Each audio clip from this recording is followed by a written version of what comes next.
Bismillahirrahmanirrahim. Assalamualaikum warahmatullahi wabarakatuh.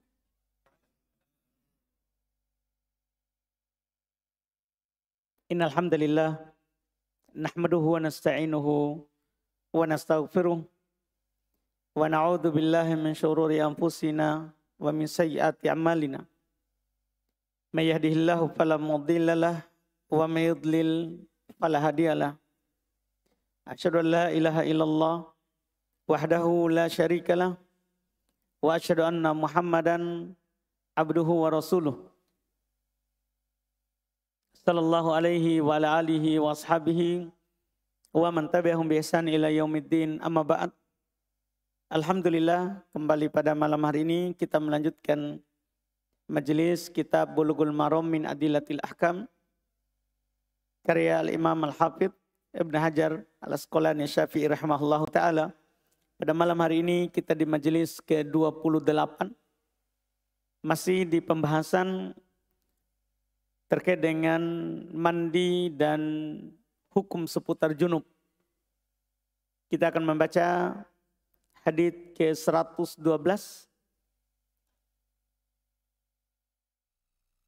dan ke-5 di bab mandi dan hukum junub.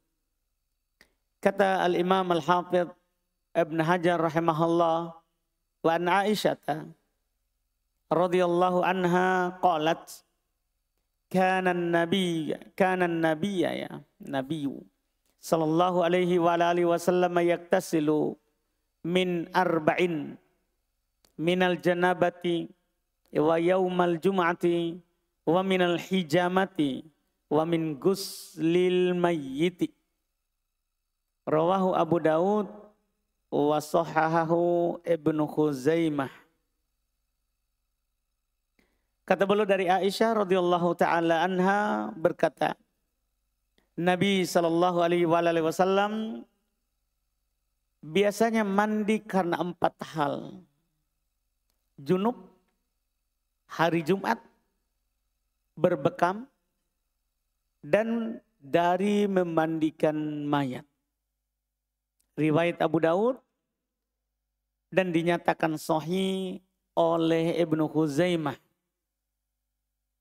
Sumber hadits ini diriwayatkan oleh Al-Imam Abu Daud di dalam Sunan Abu Daud tentunya nomor 348 dan Ibnu Khuzaimah nomor 256. Derajat hadits dhaif. Hadits ini yang mengatakan Nabi mandi dari 4 hal. Junub, hari Jumat, dari berbekam, dan dari memandikan mayat.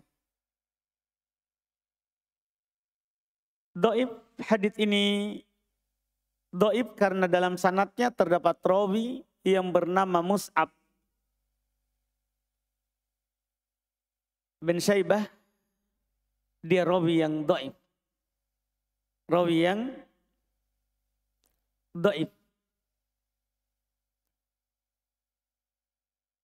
Karenanya fikih hadits ini beliau inginkan dalam bab junub, ya mandi dari junub. Kalau ingin kita tidak perlu hadits ini insya Allah. Karena sudah lewat bersama kita. Junub itu mewajibkan mandi. Hari Jumat nanti akan datang. Mandi hari Jumat akan datang. Iya, pembahasan. Sebentar.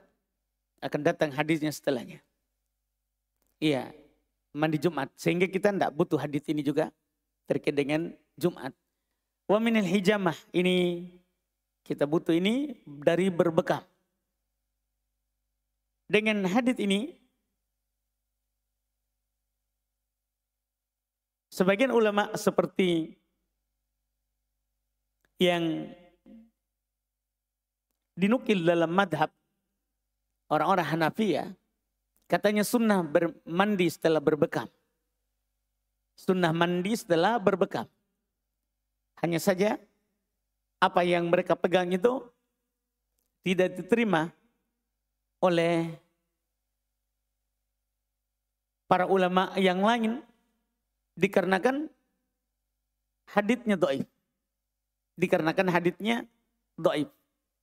Dan memang Iya. Tidak disunahkan mandi setelah berbekam.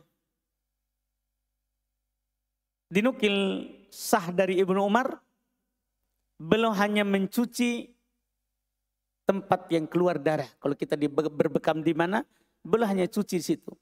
Bersihkan tempat keluarnya darah. Itu sahih dari Ibnu Umar, bukan mandi. Bukan mandi. Adapun dari Nabi tidak sah. Demikian pula yang disinggung di sini, min ghuslil mayyit, mandi setelah memandikan mayat, ini juga tidak sah. Tidak sunnah bagi orang yang memandikan mayat untuk mandi. Kenapa? Karena tidak ada dalil yang sahih. Tidak ada dalil yang sahih dari Nabi SAW yang menerangkan bahwa siapa yang memandikan mayat, hendaklah dia mandi. Tidak ada dalil yang sahih. Sementara hukum syar'i, kita butuh dalil.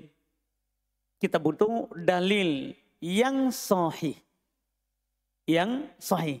Jadi di hadits ini, bahwa Nabi mandi dari 4 hal junub. Hari Jumat, kalau junub sudah lewat banyak hadits.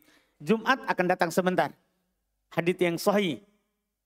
Lebih sahih daripada ini. Dari berbekam, tidak ada dalil yang sahih. Ini hadits dhaif. Kan dalam sanadnya terdapat rawi bernama Mus'ab ibn Syaibah. Dia rawi yang dhaif.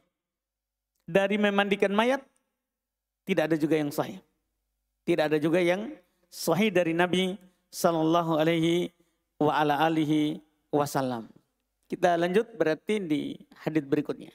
113. Kata Al-Hafidz Ibn Hajar rahimahullah, wa an Abi Hurairah radhiyallahu anhu fi qissati Thumamata ibn Uthal indama aslam. Wa amarahu an-nabiyyu sallallahu alaihi wa alihi wasallam ayyaktasila. Rawahu Abdurrazzaq wa asluhu muttafaqun alaih. Kata beliau dari Abu Hurairah radhiyallahu anhu tentang kisah Thumamah ibn Uthal ketika masuk Islam. Nabi sallallahu alaihi wasallam menyuruhnya mandi. Riwayat Abdurrazzaq dan asalnya muttafaqun alaih. Sumber hadits ini diriwayatkan oleh Imam Abdurrazzaq As-Sun'ani di Musannaf Abdurrazzaq. Dan asalnya itu jilid 6 halaman nomor 9. Dan asalnya dalam riwayat Imam Al-Bukhari nomor 4374. Ini tentunya dengan berulang ya. Karena kalau tidak berulang, nomor hadis dalam Sahih Bukhari hanya 4.000. Sahih Bukhari memiliki hadis isinya 4.000. Tapi Imam Bukhari menyebutkan hadis dalam Sahihnya kadang berulang. Sesuai dengan judul bab yang belum sebutkan. Dengan berulang dalam Sahih Bukhari terdapat 7.275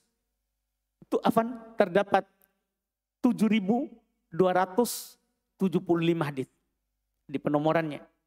7.275 hadis dengan berulang. Jadi kalau antum dapat ini riwayat Bukhari nomor 4.372, berarti itu dengan berulangnya itu.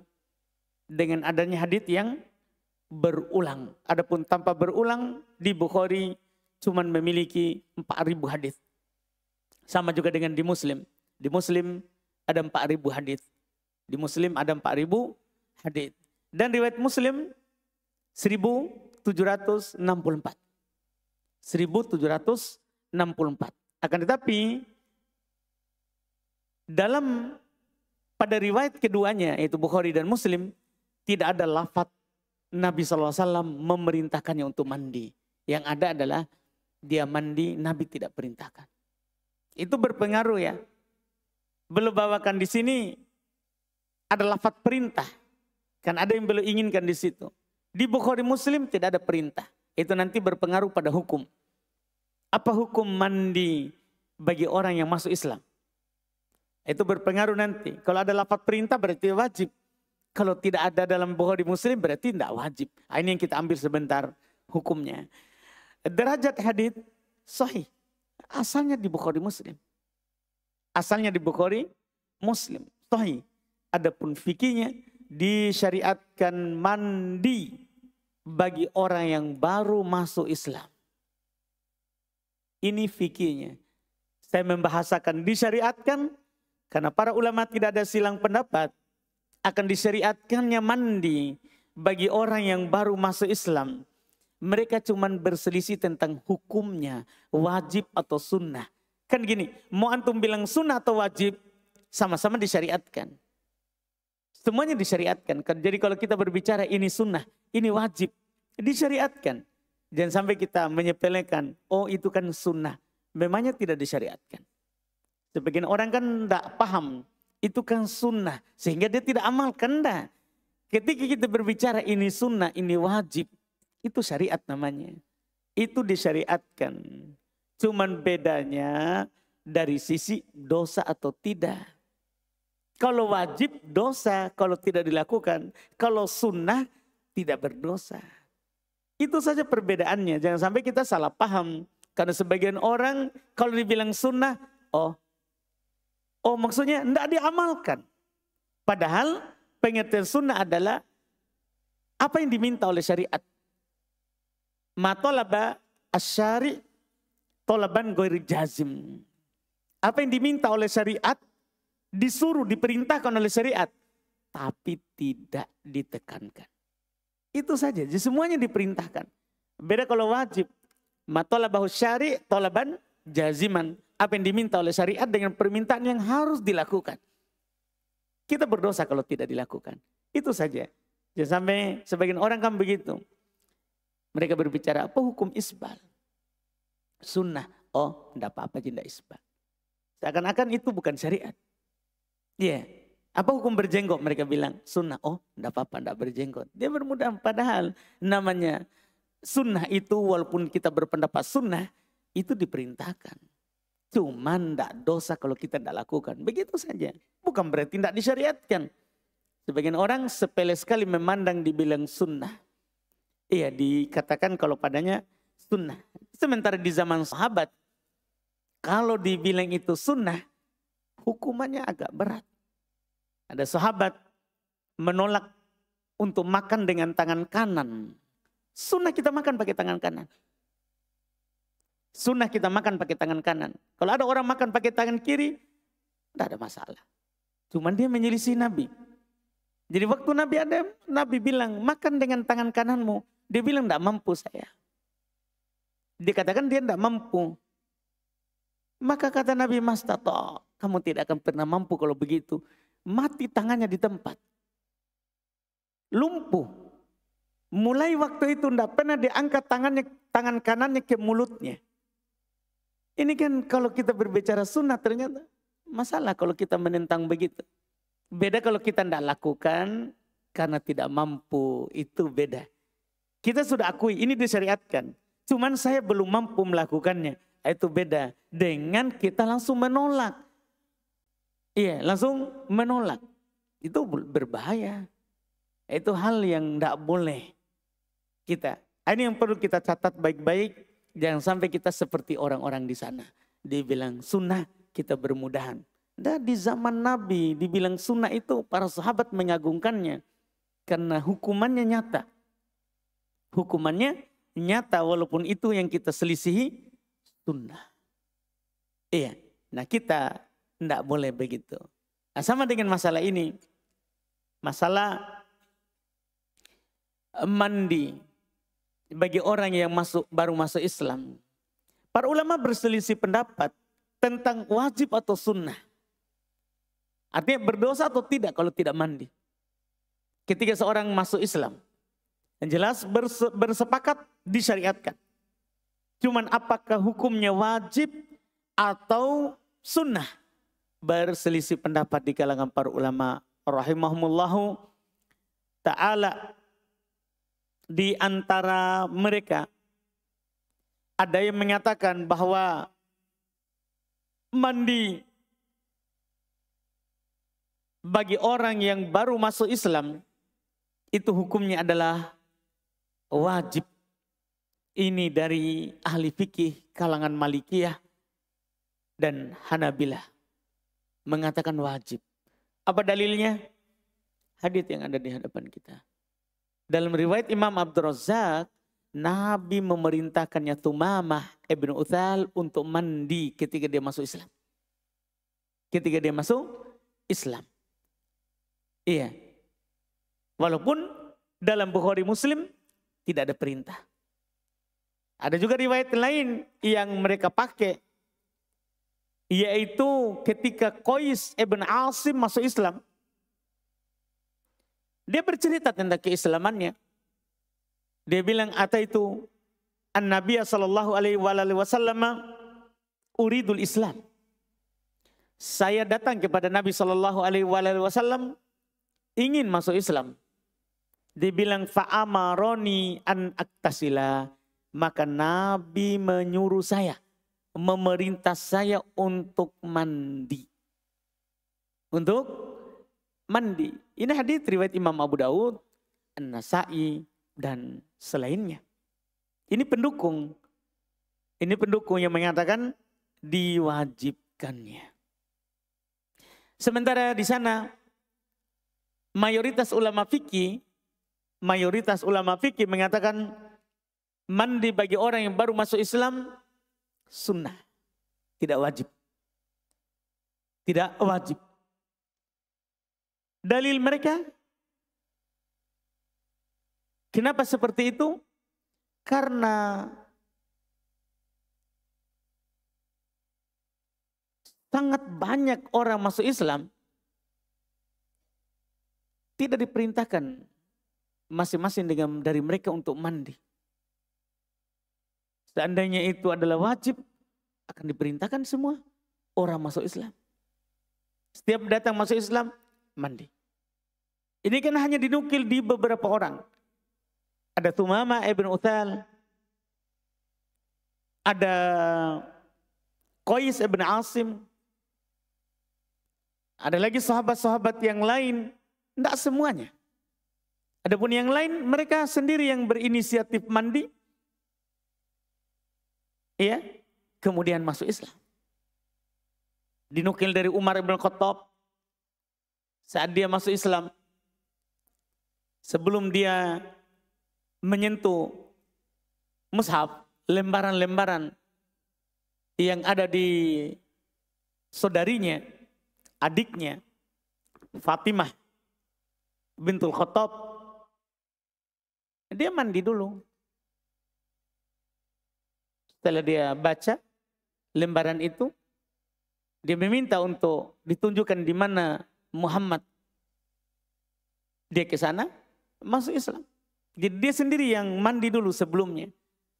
Demikian pula penukilan dari sahabat-sahabat yang lain yang masuk Islam. Mereka sendiri yang mandi kemudian masuk Islam.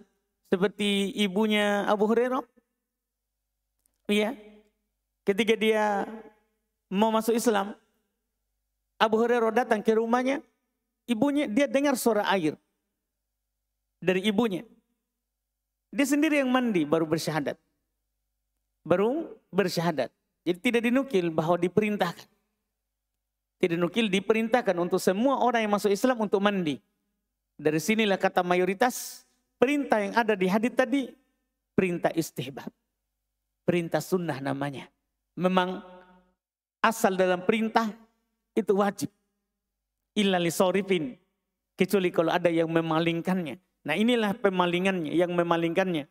Adanya tidak adanya perintah untuk setiap orang yang masuk Islam. Tapi kalau kita mau keluar dari silang pendapat, mandi. Iya, ketika masuk Islam. Cuman satu yang perlu kita perhatikan, bahwa mandi bukan syarat sahnya dia masuk Islam. Itu saja yang perlu kita perhatikan. Jadi tidak boleh kita bilang Kalau mau sah Islammu, mandi. Tidak boleh. Karena mandi itu bukan syarat sahnya Islam. Iya, bukan syarat sahnya. Kalau ada orang bersyahadat, Muslim. Muslim. Iya. Walaupun dia tidak mandi. Walaupun dia tidak mandi. Cuman ini untuk keluar dari silang pendapat karena sepakat disyariatkan. Untuk keluar dari hukum wajib atau sunnah, mandi.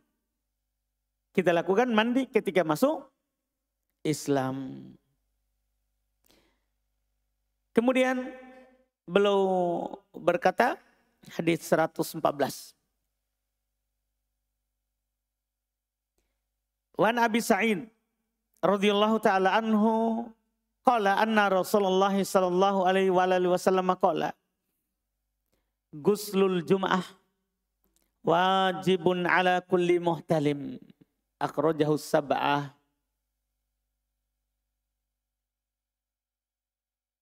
Kata beliau dari Abu Sa'id Al-Khudri radhiyallahu anhu, beliau berkata bahwa Rasulullah sallallahu alaihi wasallam bersabda, mandi hari Jumat itu wajib bagi setiap orang yang telah bermimpi. Maksudnya mimpi basah.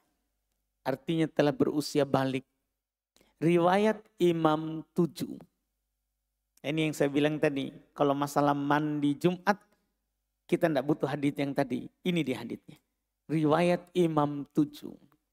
Siapa Imam 7? Sumber hadits. Hadits ini diriwayatkan oleh Imam Ahmad. Imam Ahmad di jilid 3 nomor 6. Al-Bukhari 858. Muslim 846. Abu Daud 341. Nasai jilid 3 93. Ibnu Majah 1089. Dan hadits ini diriwayatkan oleh, dan hadits ini tidak diriwayatkan oleh Imam Tirmidzi. Kata para ulama, wahima Al-Hafidz Ibnu Hajar. Salah Al-Hafidz Ibnu Hajar ketika beliau bilang riwayat Imam 7. Seharusnya kalau bilang Imam 7 berarti Sunan 4, Abu Daud, An-Nasai, Tirmidzi, Ibnu Majah. Kemudian tambah 2, Bukhari Muslim. Kemudian tambah lagi 1, Imam Ahmad. Yang benarnya tidak ada dalam Sunan Tirmidzi hadits ini. Tidak ada dalam Sunan At-Tirmidzi hadits yang ada di hadapan kita. Jelas hadits derajatnya sahih. Kita baca lagi 115. Karena 2 hadits ini tentang mandi Jumat.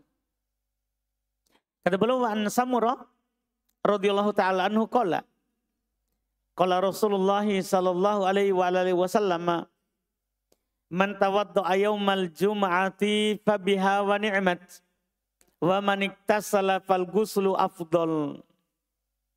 Rawahul khamsa wa hasanahu Tirmidzi.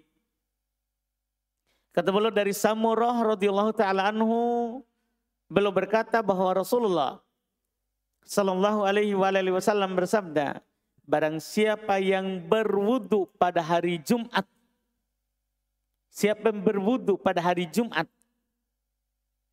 fabiha wa ni'mat, maka telah menjalankan sunnah dan sudah baik. Tapi wa man iktasala, dan siapa yang mandi, fal ghuslu afdal, maka mandi itu lebih utama. Riwayat Imam 5 dan dinilai hasan oleh At-Tirmidzi. Sumber hadits ini diriwayatkan oleh Imam Ahmad. Imam 5 maksudnya Sunan 4 dan Ahmad. Riwayat Imam Ahmad 5 jilid 5 halaman 15, nomor 15. Abu Daud 350, An-Nasai jilid 3 nomor 94.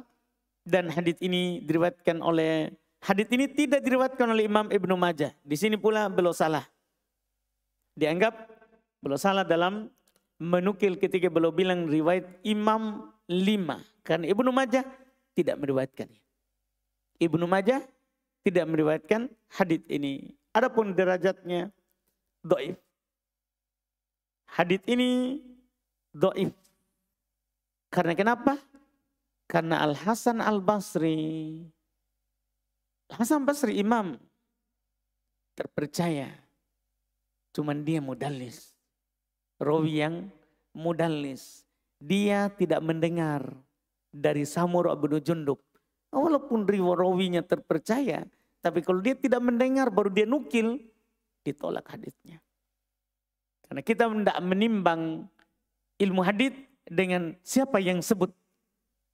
Tapi kita menimbang sanadnya bersambung atau tidak. Sekarang Al-Hasan Al-Basri menukil dari Samurah bin Jundub tapi tidak mendengar darinya. Tidak mendengar darinya sehingga haditsnya terdapat keterputusan. Sehingga kita dhaifkan. Kita dhaifkan. Adapun biografinya Samurah, beliau adalah Samurah bin Jundub Al-Fazari Abu Sa'id. Beliau wafat pada akhir tahun 59 Hijriah di negeri Basra, Irak. Iya. Ini Samurah bin Jundub. Fikih hadits, dua hadits tadi. Ini masalah mandi Jumat.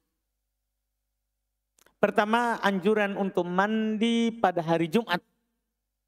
Bagi yang mau hadir sholat Jumat. Yang hadir.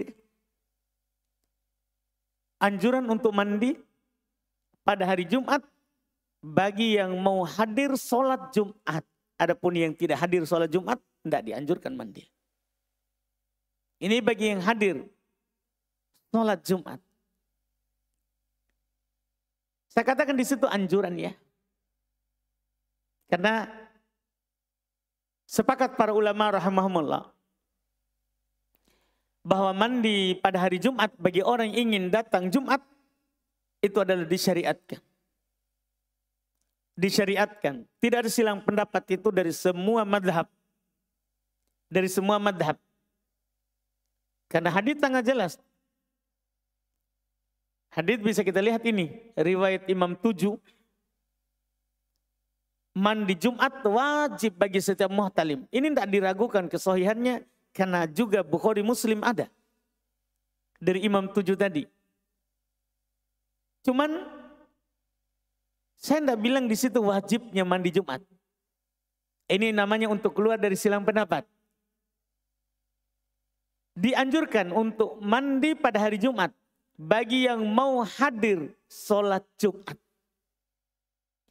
Ini untuk keluar dari silang pendapat namanya. Karena pada hakikat masalahnya. Para ulama berselisih pendapat. Tentang hukum mandi pada hari Jumat itu. Ada yang mengatakan wajib. Dan ada yang mengatakan sunnah. Bahkan ada yang merinci. Ada yang merinci. Hukumnya. Pertama yang mengatakan wajib. Ini pendapat sebagian salaf. Dan madhabnya orang-orang dhahiriyah. Orang-orang yang berpegang dengan dhahir hadits. Mereka katakan wajib. Dalilnya ini yang ada di hadapan kita. Hadits pertama. Mandi pada hari Jumat wajib. Itu dalil mereka. Dan mereka punya dalil kedua. Riwayat Bukhari Muslim juga. Dari Abdullah bin Umar. Bahwa Nabi SAW bersabda. Idza ja'a ahadukumul jum'ah falyaktasil.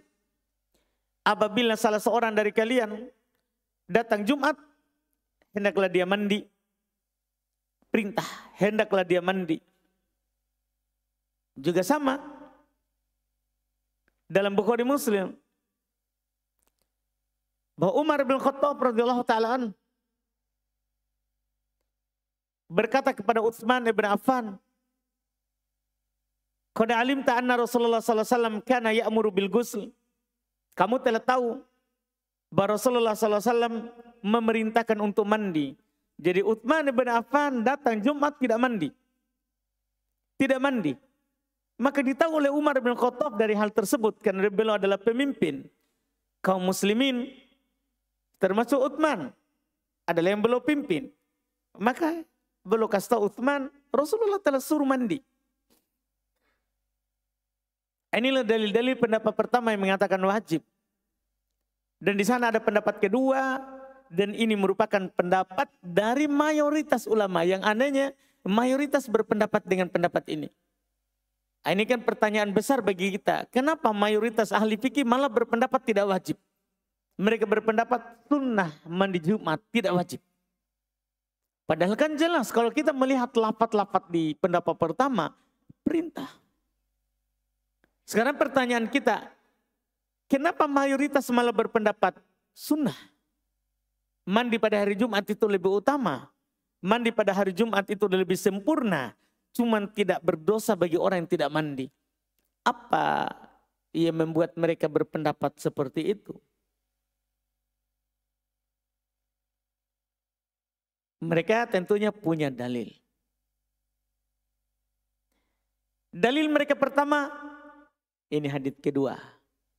Inilah fungsi dari Hafidz Ibnu Hajar bawakan untuk menunjukkan ini dalil pendapat kedua.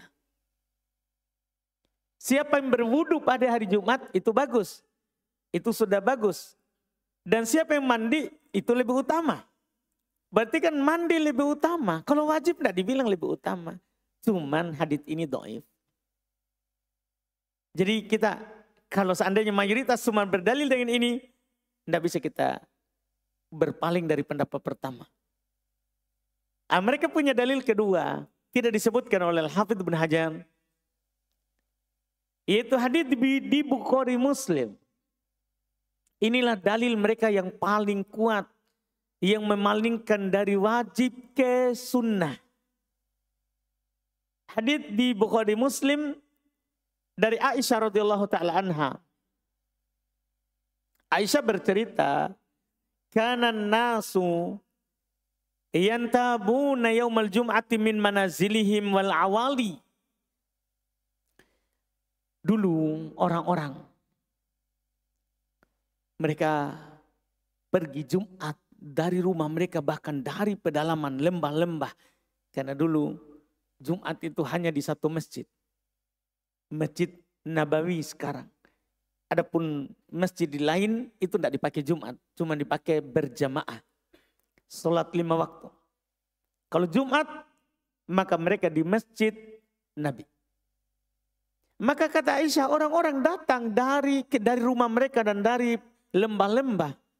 Fayatuna fil gubar yusibuhumul gubar wal araq. Mereka datang melewati debu. Karena Madinah kering. Melewati debu. Mereka berkeringat. Fayakhruju minhumul araq. Sehingga keluar dari mereka keringat. Fa'ata Rasulullah insanun minhum wa indi. Ada seorang dari mereka yang masuk ke Rasulullah. Ada keperluannya. Waktu itu Rasulullah lagi di tempat saya, kata Aisyah. Faqala Nabi, maka Nabi berkata kepadanya. Nabi berkata kepadanya, "Lau annakum tatahhartum liyaumikum hada." Seandainya kalian bertoharoh untuk hari kalian ini. Tentunya mereka sudah wudu. Sudah bertoharoh karena mau Jumat. Tapi apa maksud toharoh di sini? Diterangkan dalam riwayat, "Lau iktasaltum yaumal jum'ah." Sekiranya kalian mandi pada hari Jumat. Ini kan kata sekiranya kalian mandi. Ini namanya anjuran, bukan perintah. Dan Nabi bilang begitu, kata mayoritas. Nabi bilang begitu karena keluar bau. Mereka datang dengan keringat mereka. Sehingga menyebabkan masjid bau. Maka Nabi mengatakan kepada mereka, sekiranya kalian mandi. Makanya kata para ulama, mandi mayoritas, mandi pada hari Jumat sunnah. Kecuali yang punya bau badan lebih, wajib. Mengganggu orang. Boleh kita bilang padanya, pergi mandi dulu. Iya. Kenapa? Tidak bisa bernapas. Iya. Boleh, karena kadang orang yang punya bau badan itu tidak cium lagi. Iya kan? Iya. Tidak cium lagi karena hidung sudah biasa. Iya. Jangan sampai kita bilang, bau laki-laki ini. Nah, bau laki-laki. Tinggal mau kau sama laki-laki di sana yang punya bau seperti kamu. Jadi ini bagi yang punya bau. Ini komprominya. Ini komprominya. Supaya kita amalkan semua hadits. Masalahnya ini sahih. Semuanya sahih. Jadi kapan Nabi anjurkan? Ketika belum cium bau. Maka Nabi bilang, sekiranya. Nabi tidak bilang, mandilah. Nabi tidak perintahkan. Tapi ini bentuknya art. Iya, meminta dengan halus. Meminta dengan halus. Sekiranya kalian mandi. Inilah dalil mereka yang paling kuat. Ada juga dalil mereka yang lain di sana. Yang membuat mereka mengatakan sunnah. Yaitu Nabi gandengkan mandi Jumat dengan pakai parfum. Ya pakai parfum di hari Jumat sunnah. Itu disepakati itu. Maka dalalatul iktiron ketika Nabi gandengkan dengan pakai parfum berarti hukumnya sama. Walaupun sebagian ulama tidak berdalil dengan dalalatul iktiron. Tidak berdalil dengan penggandengan. Sebagian ulama begitu. Jadi itu kita tidak terlalu kuat untuk berdalil dengan itu. Karena bisa saja mereka akan jawab tidak ada hubungannya kalau digandengkan. Iya, cuman mayoritas berpendapat Nabi gandengkan menunjukkan sama begitu. Nabi gandengkan menunjukkan sama. Cuma kan ada yang tidak pakai. Dalalatul iktiron ada yang tidak pakai. Seperti Ustaz Dzulqarnain tidak pakai. Di sebagian hukum beliau katakan tidak dipakai dalalatul iktiron. Penggandengan itu tidak menjadi dalil. Iya, jadi supaya antum tidak terlalu ribut masalah itu, ya bisa kita tidak pakai hadits itu. Cuman mayoritas pakai. Mayoritas ulama fikih pakai. Karena digandengkan. Karena digandengkan. Iya. Dan dalil terakhir. Jazakallah khairan. Dalil terakhir yang mereka pakai adalah perbuatannya Utsman. Ini Utsman datang Jumat tidak mandi. Apakah Utsman bisa dikatakan meninggalkan yang wajib? Kita paham pertanyaannya. Ini sulit dikatakan bahwa Utsman meninggalkan yang wajib. Sulit kita bilang begitu. Karena yang sunnah saja dia lakukan. Apalagi yang kalau itu dibilang wajib. Itu dalil mereka. Ketika Utsman datang Jumat tidak mandi, itu menunjukkan tidak wajib. Itu menunjukkan tidak wajib hal tersebut. Ini diantara dalil mereka. Ini diantara dalil mereka. Dan mereka jawab hadits yang mengatakan tadi mandi hari Jumat wajib bagi setiap yang sudah balik. Itu paling tingginya menunjukkan sunnah muakkadah. Sunnah yang sangat dianjurkan. Bukan karena wajib, tapi hampir wajib. Makanya untuk keluar dari silang pendapat daripada kita berselisih. Mandi saja. Walaupun tidak ada bau badan. Tidak ada bau badan. Mandi saja. Daripada kita masuk di perselisihan. Karena kan semua berpendapat disyariatkan. Cuman berbeda berdosa atau tidak. Kalau kita mandi atau tidak mandi. Itu saja. Wallahualam. Kemudian fikih kedua. Anjuran mandi pada hari Jumat itu tidak dianggap jika pada malam Jumat. Karena Nabi jelas mengatakan hari Jumat itu mulai terbit fajar. Siapa yang mandi malam Jumat atau sebelum terbit fajar itu tidak mewakili mandi Jumat. Tapi siapa misalnya junub di malam hari. Supaya sekali mandi dia tunggu adzan. Dia tunggu adzan subuh. Adzan subuh itu sudah masuk hari. Sudah keluar dari malam. Adzan subuh dia mandi. Maka sudah cukup. Untuk mandi Jumat. Untuk mandi Jumat. Jadi mandi, anjuran mandi pada hari Jumat. Itu tidak dianggap pada malam Jumat. Jadi hari Jumat. Kemudian diantara yang disebutkan juga boleh menggabungkan mandi junub dengan mandi Jumat pada hari Jumat. Tapi tidak ada anjuran untuk junub di hari Jumat. Jangan sampai kita punya Jumat berkah dulu. Ya, enggak. Ada memang lafaz hadits maniktasala yaumal jum'ah wa ghassala. Siapa yang mandi di hari Jumat dan ghassala. Sebagian orang menerjemahkan lafaz hadits ini.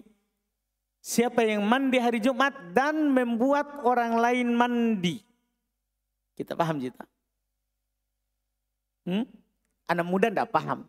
Biar saja mereka. Tidur saja dulu. Iya. Siapa yang mandi pada hari Jumat dan membuat yang lain juga mandi. Memandikan yang lain. Pasangannya. Itu lafadznya. Tapi yang benarnya kata para ulama. Makna hadits itu adalah. Siapa yang mandi pada hari Jumat. Wagossala dan dia mencuci. Menyelai-nyelai kepalanya. Itu maksudnya. Yaitu maksudnya mandi seperti mandi junub. Mandi seperti mandi junub. Bukan mandi junub. Nanti kasihan yang belum menikah. Kita paksakan harus mandi junub. Jadi apa yang dia harus lakukan? Kan begitu. Masa mau tabrak tembok? Kan tidak cocok. Makanya yang benarnya adalah siapa yang mandi hari Jumat. Mandi seperti mandi junub. Artinya dia berwudu sempurna. Seperti yang nanti kita akan jelaskan. Dia berwudu sempurna baru dia mandi. Itu yang diinginkan yang benarnya insya Allah. Bukan mandi dan memandikan. Bukan mandi dan memandikan. Tapi dia mandi seperti mandi junub. Mandi seperti mandi junub. Nah ketika bertepatan dengan Jumat dan kita junub. Maka boleh digabungkan. Antara mandi Jumat dan mandi junub. Boleh digabungkan. Dengan sekali mandi. Wallahu alam. Kita cukupkan. Alhamdulillah. InsyaAllah kita lanjut lagi di pertemuan akan datang. Kita adzan dulu.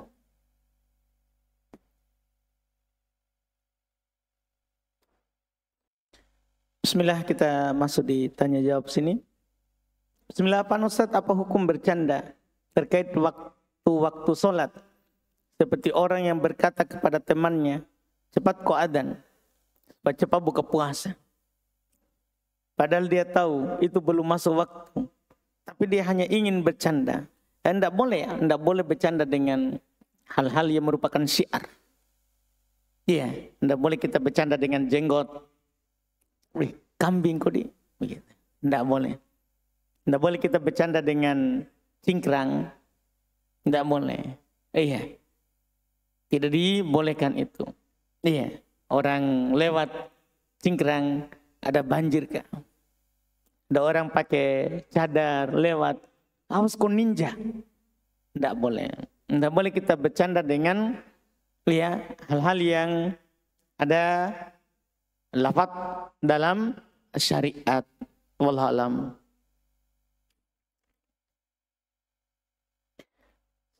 Bismillah, saya sudah beberapa kali bermimpi kalau suami saya memiliki istri. Dalam mimpi tersebut, Masya Allah, hal itu membuat saya kepikiran. Sehingga saya menanyakan langsung kepada suami saya. Perempuan ini biar mimpi cemburu toh. Sehingga saya menanyakan langsung kepada suami saya. Kata suami saya, mimpi itu dari setan. Karena membuat hati saya tidak tenang. Bagaimana saya menyikapi mimpi yang seperti itu, Ustaz? Tergantung. Kalau kita sebelum tidur tidak baca doa tidur, gak baca ayat kursi, betul suami kita itu bilang. Mimpi itu dari setan. Kalau kita tidak baca itu, Nah, itu setan yang datang yukhawwifu awliya, datang menakut-nakuti walinya, orang yang dia mau sesatkan. Orang lagi hidup bahagia, kemudian kita lupa zikir, tidur, setan datang menakut-nakuti. Menakut-nakuti begitu. Tapi kalau kita baca doa tidur, baca ayat kursi, gimana kalau kita tetap mimpi? Dilihat lagi. Apakah memang kita selalu bayangkan suami kita menikah lagi?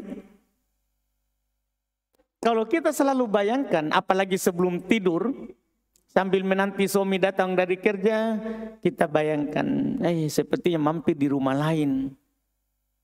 Sampai tak tertidur.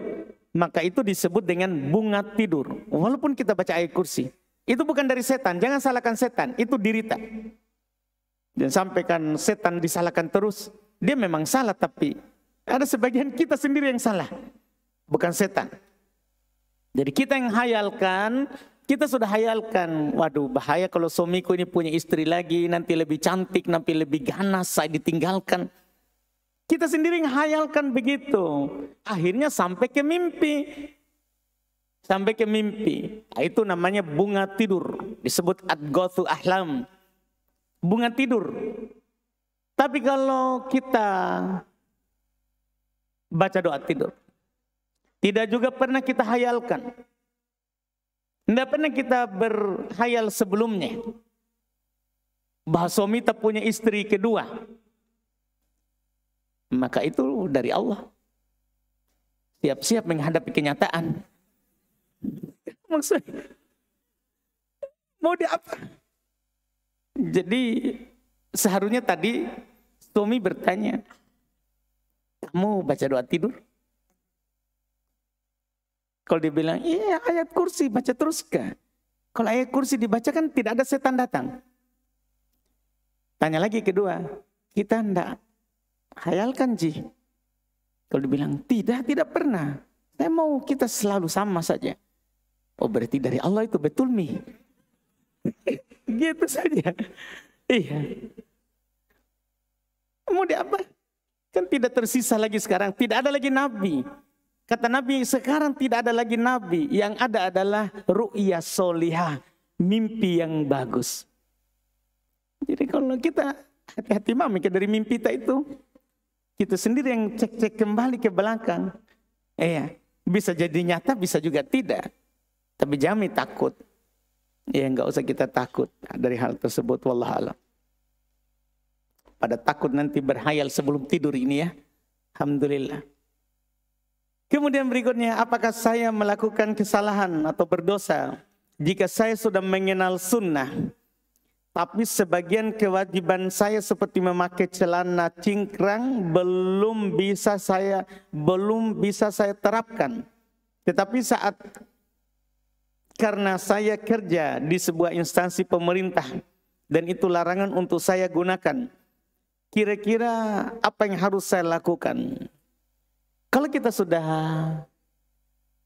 melakukan itu di tempat lain tapi ada sebuah keadaan kita tidak diberikan udzur dalam hal tersebut, tidak dibolehkan, dan asal pekerjaan kita adalah mubah, maka tentunya Allah Subhanahu wa taala berfirman, fattaqullaha mastata'tum. Bertakwalah kepada Allah semampu kalian. Juga Nabi SAW bersabda, idza amartukum bi amrin fa'tu minhu mastata'tum. Kalau saya perintahkan kalian dengan sebuah perintah, lakukan semampunya. Jadi kalau kita di situ memang tidak mampu dan asal pekerjaan mubah, dimaafkan hal tersebut. Dimaafkan hal tersebut. Yang penting kalau keluar dari tempat itu dalam artian kita lagi tidak kerja, kita jalankan. Kita jalankan. Itu wallahualam.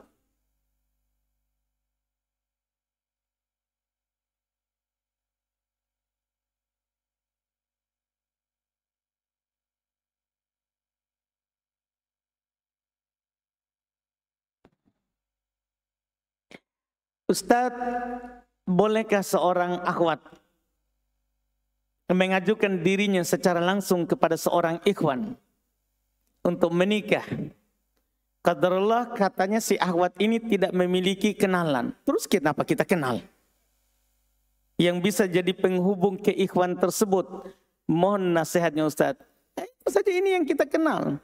Kita mau jadi penghubungnya. Tanya saja itu akhwat. Ikhwan orang mana itu? Iya kan? Kalau ini yang kenal ummahat orang yang sudah menikah, kan nanti tinggal diminta. Saya suka sama ikhwan itu. Tolong uruskan saya. Jangan langsung. Jangan langsung. Karena Nabi saja waktu belum mau menikahi Maimunah, itu pakai pengurus. Pakai perantara. Yang menjadi perantara waktu itu Abu Rafi'. Demikian pula ketika belum mau menikahi Ummu Salamah. Pakai perantara. Pakai pengurus. Pakai pengurus. Dan ketika belum menikahi Sauda. Sauda kan istri pertamanya setelah Khadijah meninggal. Khadijah meninggal ketika Nabi hidup dengannya selama 25 tahun dan seluruh anaknya darinya meninggal. Nabi sempat sendiri. Iya, sempat sendiri. Dan waktu itu datang keluarga Nabi SAW untuk menawarkan kepadanya. Ketika dia melihat bahwa Nabi hidupnya sendiri dan tidak ada yang mengurusnya, dan waktu itu belum sudah diangkat menjadi Nabi dan Rasul, datang keluarganya mengatakan kepadanya, Rasulullah, ada 2 orang perempuan, kalau kamu mau saya uruskan. Jadi pakai pengurus. Ada gadis, ada janda. Rasulullah bertanya, siapa itu jandanya? Dan siapa itu gadisnya? Dia bilang, adapun gadis, anaknya temanmu. Anaknya Abu Bakar. As-Siddiq. Adapun janda, Saudah bintu Zam'ah. Maka Rasulullah katakan kepadanya, urus. Dia uruskan. Itu perempuan yang datang ke Saudah. Datang ke Saudah, dia bilang, karena dia sudah bilang ke Rasulullah tadi, itu Saudah telah beriman kepadamu. Di keluarganya tidak ada yang beriman. Bapaknya kafir, saudaranya kafir. Tapi dia sudah beriman kepada Rasulullah. Adapun Abu Bakar, tentunya Abu Bakar beriman, keluarganya beriman. Anak-anaknya. Anak-anaknya. Rasulullah katakan kepadanya, ya uruskan sama saya. Maka Rasulullah diuruskan dengan janda. Karena waktu itu Aisyah radhiyallahu taala anha masih berumur 6 tahun. Masih berumur 6 tahun. Jadi diuruskan dulu sama Saudah. Jadi Rasulullah tidak pergi sendiri ke sana. Saudah ini pengurusnya yang datang ke sana. Bahwa Rasulullah ingin melamarmu, saya diutus. Maka Saudah bertanya, coba bicara sama bapakku. Waktu itu bapaknya orang kafir, masih musyrik. Masih musyrik. Maka dia pergi ke bapaknya, itu tugasnya semua pengurus itu. Pergi ke orang tuanya. Akhirnya dia, ini contoh maksudnya. Rasulullah saja begitu, apalagi kita. Tidak aman kita langsung WA ikhwah, WA akhwat. Tidak aman. Rasulullah saja pakai pengurus, masa kita langsung malam-malam WA, sudah ke sholat tahajud. Rasulullah pakai pengurus. Pengurusnya mengurus itu ke perempuannya, ke orang tuanya. Jadi dia ke orang tuanya tanya, ini kan dia belum tidak percaya Nabi kalau bapaknya. Ada yang melamar anakmu. Siapa itu? Kasih tahu. Dia bilang apa? Dibilang saudarimu. Dia bapaknya juga setuju. Kebetulan waktu itu musim haji. Kakaknya semua lagi pergi haji. Sehingga tidak banyak yang ditanya. Jadi bapaknya hanya bilang, Apa dia bilang saudarimu? Dia bilang dia mau, ya sudah, menikah. Akhirnya Rasulullah menikahlah. Pertama setelah belum menjadi duda sebelumnya, menikahlah dengan Saudah. Saudahlah yang menemaninya sampai hijrah ke Madinah. Saudahlah yang menemaninya sampai hijrah ke Madinah. Iya, di Madinah baru belum menikah dengan Aisyah. Sudah menikah sebelumnya di Makkah, tapi di Madinah baru masuk ketika berusia 9 tahun. Ketika berusia 9 tahun. Iya. Jadi intinya yang saya mau sampaikan ke kita adalah Rasulullah saja pakai pengurus. Jadi kalau ada ikhwan yang kita suka, pakaikan pengurus. Cari yang kenal dengan ikhwan itu. Jangan langsung kita yang WA kepadanya. Yang WA kepadanya. Iya, pakai pengurus. Cari, insya Allah. Kalau memang itu jodoh, akan dimudahkan. Kalau memang itu jodoh, akan dimudahkan. Yang penting kita bertakwa kepada Allah. Yang penting kita bertakwa kepada Allah. Wallahu a'lam.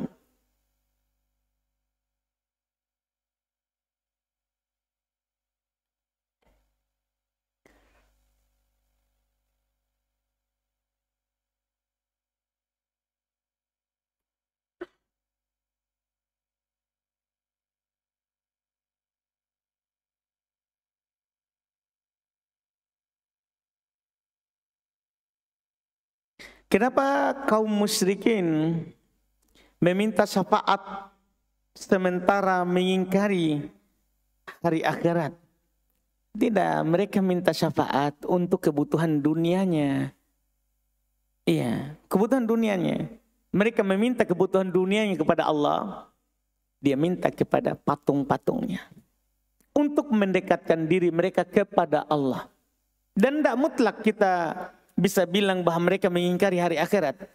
Tidak semua musyrik mengingkari hari kebangkitan. Tidak semua musyrik mengingkari hari kebangkitan. Karena mereka berkelompok-kelompok juga. Karena mereka berkelompok-kelompok juga, wallahu alam.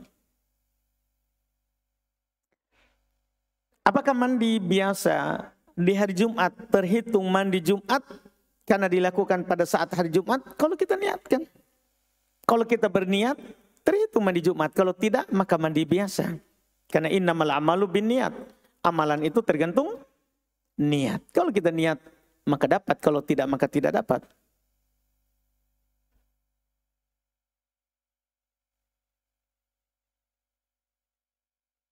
Apa hukum berfoto dengan ular? Yang mana kita membayar setelah berfoto dengan ular tersebut. Apa yang kita dapatkan? Kalau kita berfoto dengan ular itu. Apa yang kita dapatkan? Kan begitu pertanyaannya. Iya. Kita mau tahu apa yang kita dapat? Nabi bersabda, la'anallahul musawwirin. Allah melaknat orang yang berfoto. Jadi kita dapat laknat. Juga Nabi bersabda, kullu musawwir finnar. Setiap yang menggambar di neraka. Yang kita dapat neraka. Jadi kita tidak dipito oleh ularnya. Tapi diancam dengan neraka. Kata Syekh Shalih Al-Fauzan, ini mencakup semua gambar. Apakah dengan tangan atau dengan fotografi sekarang. Kita bisa baca pernyataan Syekh Shalih Al-Fauzan di kitab I'anatul Mustafid, syarah kitab Tauhid di bab hukum gambar. Karena gambar masuk di Tauhid. Karena sumber kesyirikan orang dahulu, gambar. Awal syirik kaum Nuh dari gambar. Makanya dimasukkan pembahasan gambar di Tauhid. Di Tauhid. Jadi bukan hal yang sederhana ini kita bermudahan gambar. Kita bermudahan gambar. Dia terikat dengan tauhid. Tentunya gambar yang diagungkan. Adapun gambar yang dihinakan tidak ada masalah. Kita gambar dijadikan kesek. Mau diinjak-injak, lap kaki. Itu tidak ada masalah. Karena gambar yang dihinakan. Iya, gambar yang dihinakan. Adapun gambar yang mau dihormati, iya, gambar yang mau disimpan-simpan, dihargai, tidak boleh untuk dilakukan. Apakah ketika kita berpuasa pada hari Kamis saja dan tidak berpuasa di hari Senin, apakah terhitung juga sebagai puasa Senin Kamis? Terhitung juga. Iya. Terhitung juga Senin Kamis. Iya. Walaupun hanya hari salah satu dari harinya saja, wallahualam. Apakah sah salat saya? Karena ketika membaca surah terjadi kesalahan atau salah sambung. Nanti ketika ruku, saya menyadari kalau salah sambung. Dan apakah saya berdosa? Kalau itu bukan Al-Fatihah, sah salat kita. Karena surat setelah Al-Fatihah, sunnah. Bukan rukun salat. Bukan rukun salat. Wallahualam. Bagaimana cara salat taubat? Ya salat 2 rakaat. Baru istighfar kepada Allah Subhanahu wa ta'ala, itu yang dinukil dari hadits Nabi sallallahu alaihi wasallam. Apa itu madhab Dhahiriyah? Siapa ulama mereka? Madhab Dhahiriyah itu orang berpegang dengan dhahir hadits, tidak berpatokan pada pemahaman. Pokoknya apa yang dikatakan dalam konteks hadits yang terlafadzkan di hadits, yang tersurat, mereka tidak pernah berpendapat dengan yang tersirat. Tapi selalu yang tersurat, yang dilafadzkan oleh Nabi, itu dibilang Dhahiriyah. Tidak pakai pemahaman. Tidak pakai pemahaman. Itu disebut madhab Dhahiriyah. Ulama mereka adalah yang menjadi rujukan mereka dalam hal itu ada Daud Ad-Dhahiri, ada Ibn Hazm Ad-Dhahiri. Itu yang paling terkenalnya. Apalagi Ibn Hazm, karena dia punya tulisan. Karena dia punya tulisan yang menjadi rujukan dalam madhab Dhahiriyah. Dalam madhab Dhahiriyah Al-Muhalla.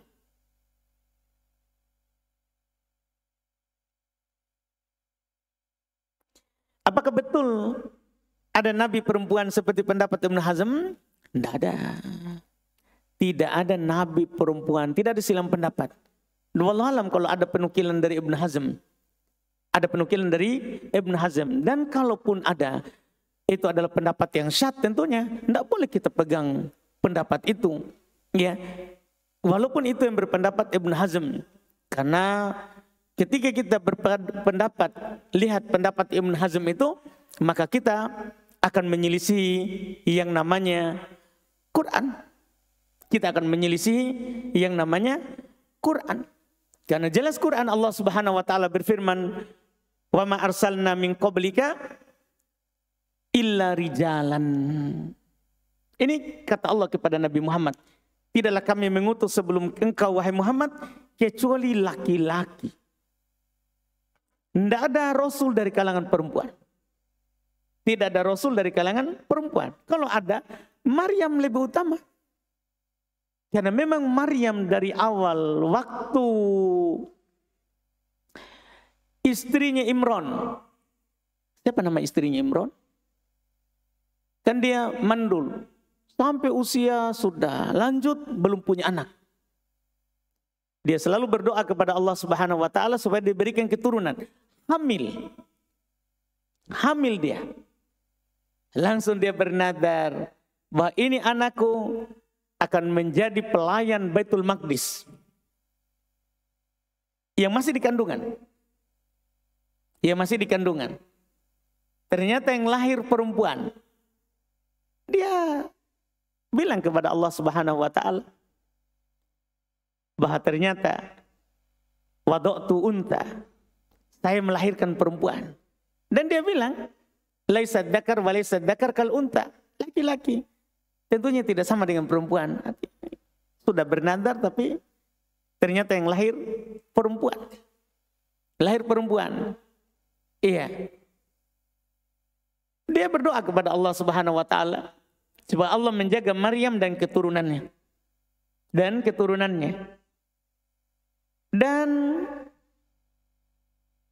kalau seandainya ada nabi dari perempuan, Maryamlah yang diangkat. Tapi karena tidak ada nabi dari perempuan, dia tidak menjadi nabi. Dia tidak menjadi nabi. Yang menjadi nabi adalah anaknya. Anaknya Maryam. Isa alaihissalam. Iya. Dan memang itu tadi, walaupun ada Ibn Hazm, anggaplah Ibn Hazm berpendapat, itu pendapat yang syad. Tidak boleh kita pegang, menyelisih Quran. Menyelisih Quran, menyelisih hadits, menyelisih kesepakatan. Tidak ada nabi dari perempuan.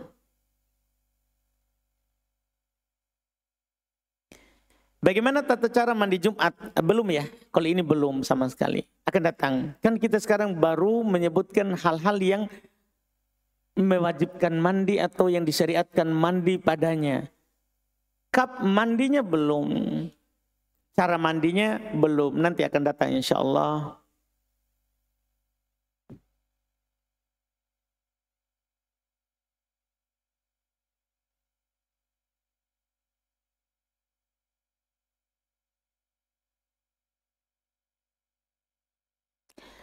Saya sendirian berada di tengah keluarga yang masih awam. Sebentar lagi insya Allah adik saya akan melangsungkan pernikahan.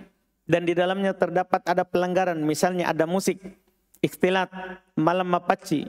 Saya sudah beritahu ibu tidak usah pakai musik. Apakah saya berdosa Ustadz jika melayani tamu-tamu sementara di situ ada musik? Dan bagaimana jika saya diajak foto keluarga? Apakah hukumnya mapaci Ustadz? Baik. Hukumnya tentunya mapaci tidak ada disyariatkan. Kita hanya dikatakan rayakan pernikahan itu. Rayakan pernikahan itu. Tentunya tanpa adanya hal-hal yang diharamkan dalam syariat. Tidak boleh ada musik, tidak boleh ada ikhtilat, tidak boleh ada khamar yang diputar. Itu tentunya. Tapi terkait dengan kita, bukan kita yang pegang kendali di situ.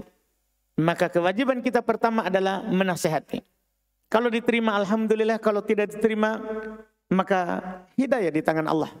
Alhamdulillah ala kulli hal. Kemudian kalau tidak bisa itu dilakukan, sudah dilakukan tapi tidak diterima, kita menghindar semampunya. Kalau tidak bisa juga menghindar, malah nanti kita akan dianggap apa yang kita ngomong setelahnya tidak diterima gara-gara dunia. Kita tidak terima apapun yang kita bilang setelahnya, maka kita lakukan. Tetap berada di tempat itu dan mengingkari dengan hati. Mengingkari dengan hati. Wallahualam. Itu tentunya paling rendahnya. Paling rendahnya. Terakhir sebanyak ini, Masya Allah. Alhamdulillah.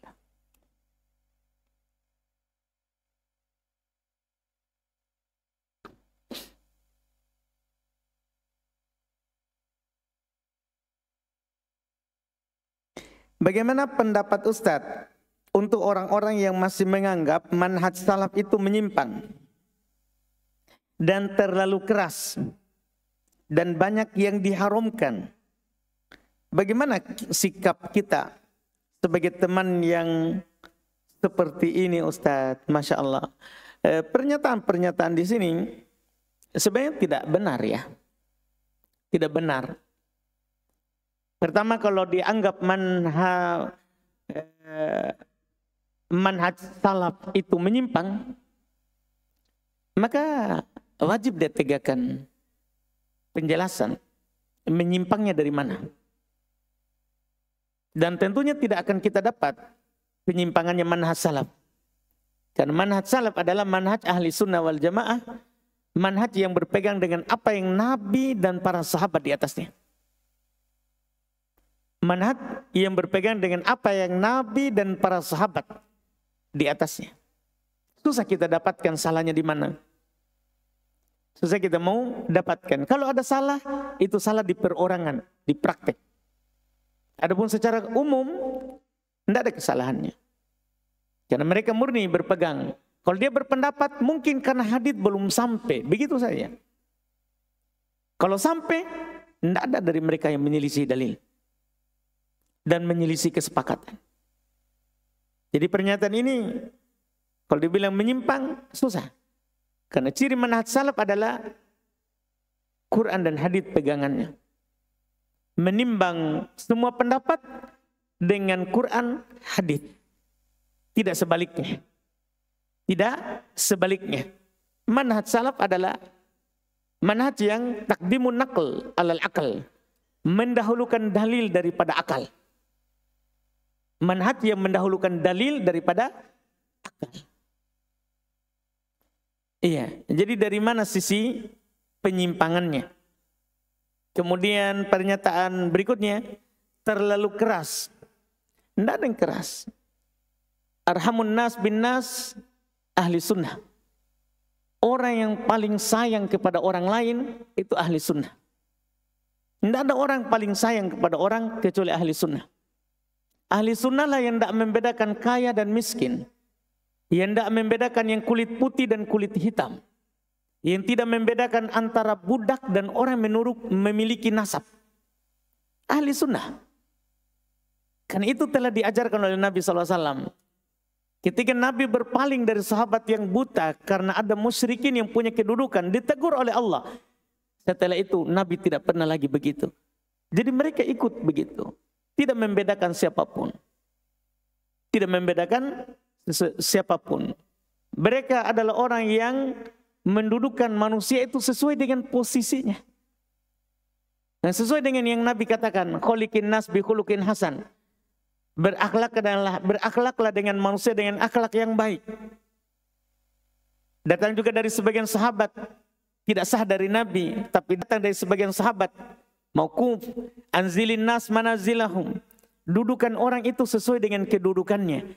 Nabi juga bilang, laisa minna man lam yuakir ya kabiruna wa yarham sogirona. Bukan dari kami orang yang tidak memuliakan orang tuanya kami dan yang tidak menghormati, menyayangi yang muda. Siapa yang paling rahmat? Ya kan? Cuman mungkin dianggap keras karena kita kalau salah kita akan bilang salah. Tidak pernah kita melihat orang.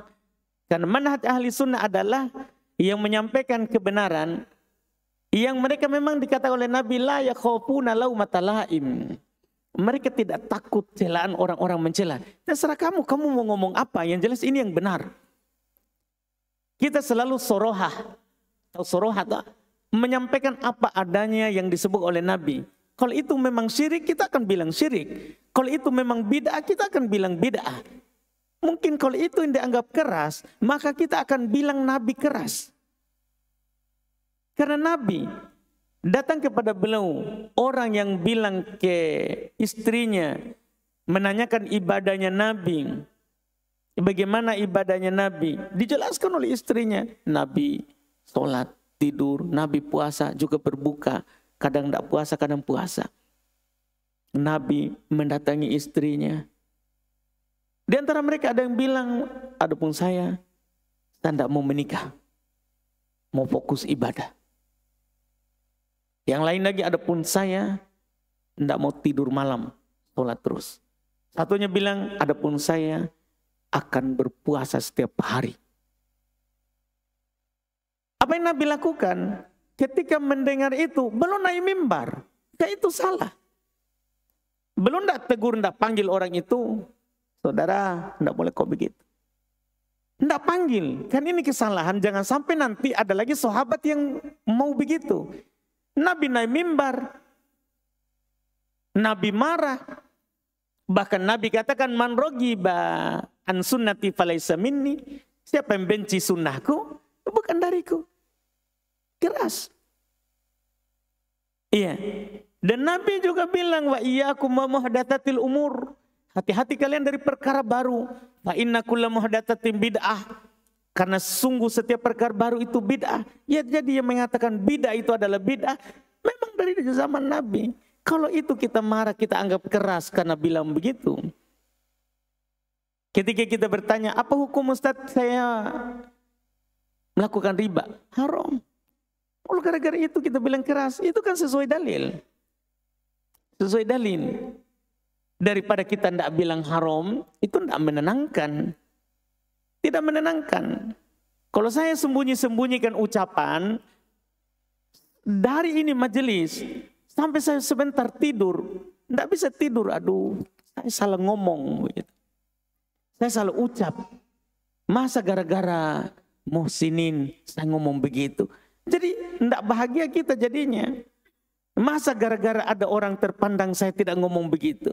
Jadi kita sampai pulang berpikir terus. Bahkan selama saya misalnya tidak ngomong ke orang itu, ternyata itu saya salah, mohon maaf. Saya akan berpikir terus sampai bahkan meninggal. Kenapa saya takut begitu? Karena ahli sunnah itu tidak takut celaannya orang-orang mencela. Karena Nabi saja Allah katakan in alaika illal balak. Tidak ada kewajibanmu kecuali menyampaikan. Orang sebentar dapat hidayah atau tidak, urusannya di langit. Jadi kalau kita dianggap keras karena itu, wajar orang keras karena Quran, hadis. Itu Nabi memang sudah lakukan. Nabi sudah lakukan. Jadi kita harus paham kerasnya kenapa. Kerasnya kenapa. Kemudian kalau kita bilang dan banyak yang diharamkan, ini tuduhan yang tidak benar. Ahli sunnah itu paling sedikit yang diharamkan. Hanya yang diharamkan oleh Allah dan hanya yang diharamkan oleh Nabi. Tidak ada satu orang pun dari ahli sunnah yang mengharamkan apa yang tidak diharamkan oleh Allah dan Rasulnya.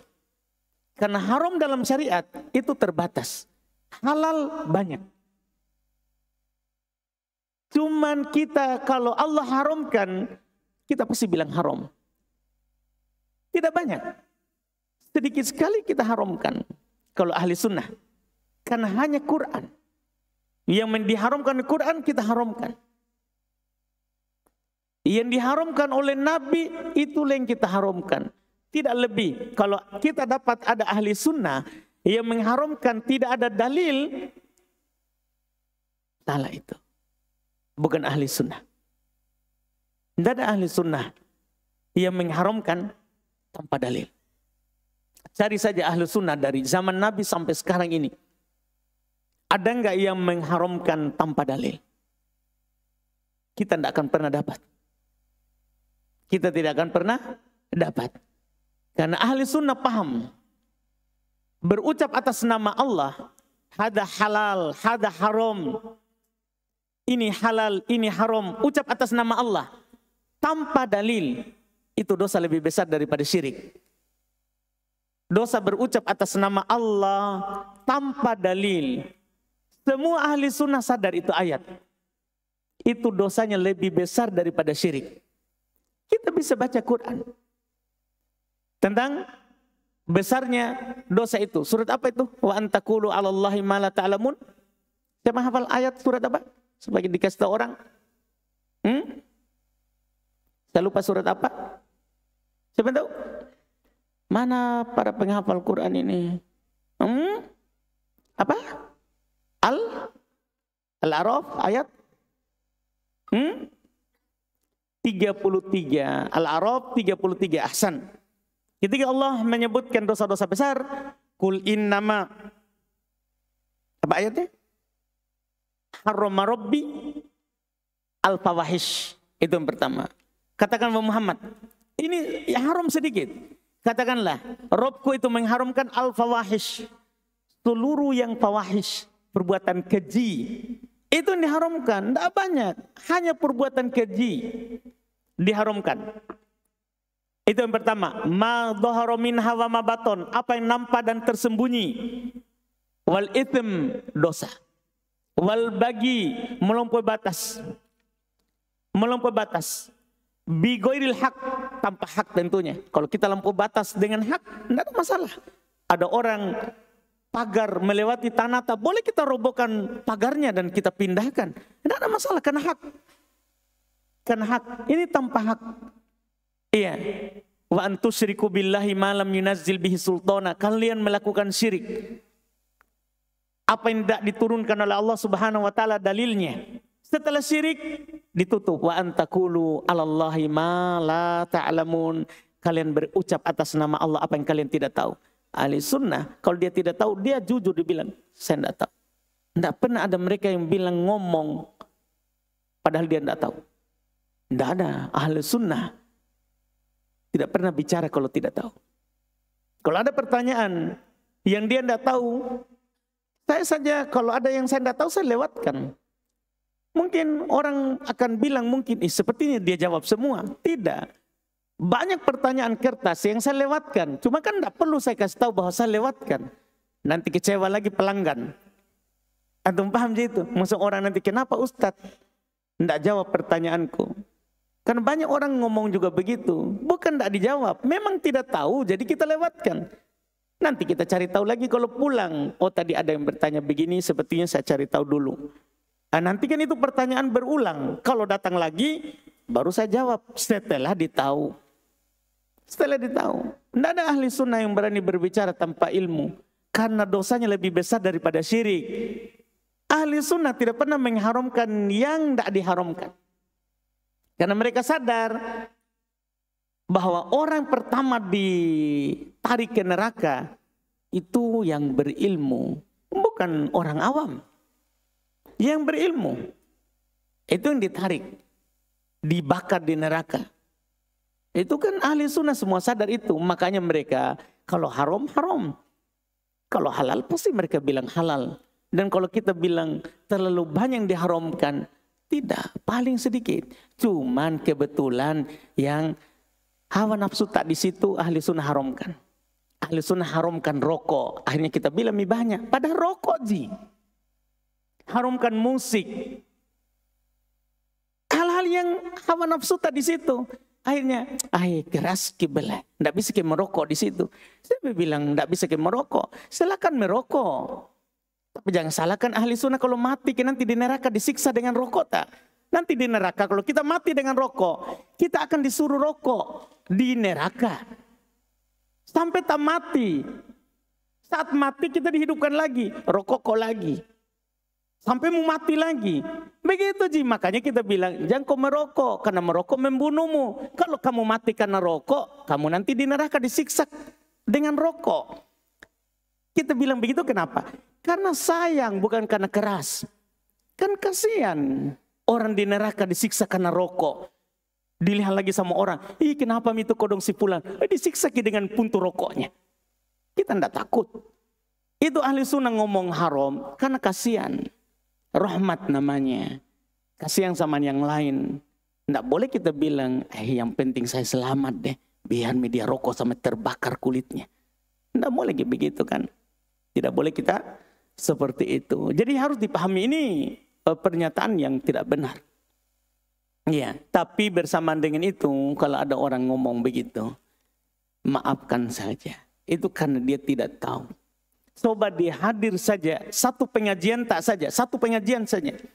Dia akan tahu, dia akan sadar, kenapa tidak dari dulu saya duduk di majelis ini. Dia akan sadar itu. Itu dia ngomong begitu karena tidak tahu. Sama aja kita juga dulu begitu. Tidak tahu kita ngomong begitu. Tapi setelah kita tahu, kita tidak pernah ngomong seperti itu. Dipaham kan? Jadi kalau ada yang ngomong begini, sikap kita adalah kalau kita tidak bisa jelaskan, diam saja. Doakan hidayah untuknya. Doakan hidayah untuknya. Kalau kita tidak bisa jawab tadi itu pernyataan, ya kalau kan tidak semua kita bisa jawab orang ngomong seperti itu. Orang bicara seperti itu tidak semua kita bisa jawab. Iya, butuh juga dalil, butuh juga ilmu. Kita butuh itu. Itu wallahu alam. Alhamdulillah, masya Allah. Saya kayaknya dimarahi hari ini. Lewat saya, terlalu bersemangat ya. Alhamdulillah, mohon maaf ini. Alhamdulillah. Subhanakallahumma hamdik, asyhadu an la ilaha illa anta astaghfiruka wa atubu ilaik. Assalamualaikum warahmatullahi wabarakatuh.